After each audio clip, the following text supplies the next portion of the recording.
I want to talk a little bit about campaigns. So we're still waiting to hear who's going to get in the race for governor, but clearly people Besides Scott Walker. Besides Scott Walker, who is ready. But people seem to be lining up to run against U.S. Senator Tammy Baldwin. Bill, is the race on already? The race is on. Tammy Baldwin just raised $2.2 million in the latest quarter. There are a whole bunch of Republicans who want to run against her, who are looking at the race. Nicole Schneider, the daughter-in-law of one of the big, not the founder, but the person who pushed along Schneider Trucking. Leah Vukmir, the state senator from Wauwatosa, has been at every Lincoln Day dinner, doing every radio interview, trying to keep herself in the race.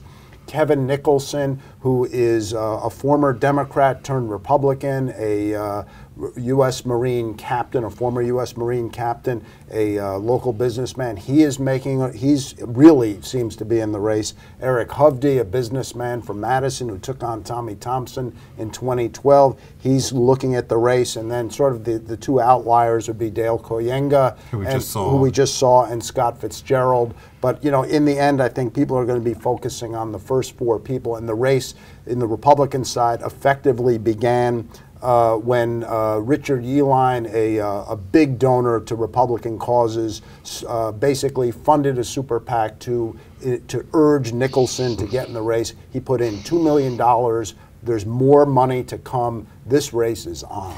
It's on, but no one's announced. No one's declared. But everybody's getting people behind the scenes. Well, and they're lining up their support. They're putting together campaign teams, and they've already started doing some negative attacks on one another. So that's how you know it's on, because of that. And with Richard Uihlein, Dick Uihlein, this is just the first, I believe, of the money he's going to put into the race. Oh, he's promised to put more money in. And he's from Uihlein. Uihlein from Uihlein from Uihlein. From Uihlein, okay. Yes. Lives in Lake Forest, Illinois, has interests in Wisconsin, helped bankroll support for Ron Johnson in the 2016 Senate race.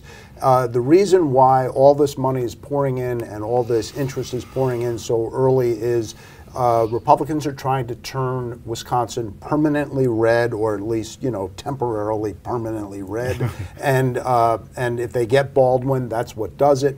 And Baldwin is vulnerable. Trump won here. You know, people think that the off-year election could go okay for the Republicans, especially here. A lot's dependent on what's going on in Washington and the chaos there. I mean, another factor in why Uihlein had to get in early for Kevin Nicholson is that there are two of the candidates who have money, and that's Nicole Schneider, who's, you know, as you said, has money through the Schneider Trucking, and then Eric Hovde, who owns multiple banks and properties and many things in Madison. I think he ran last time in 2012. Spent $6 million last time. He spent about $6 million, and I think he's prepared to spend more than that if he runs this time. So Kevin Nicholson, not independently wealthy, but now he's got a big time donor, mega donor to say we're with him. So, you know, the problem this creates is for any other candidate like Leah Vukmir or Dale Koyenga is to show that they will be able to have the same resources as But, you know, there is, you know, given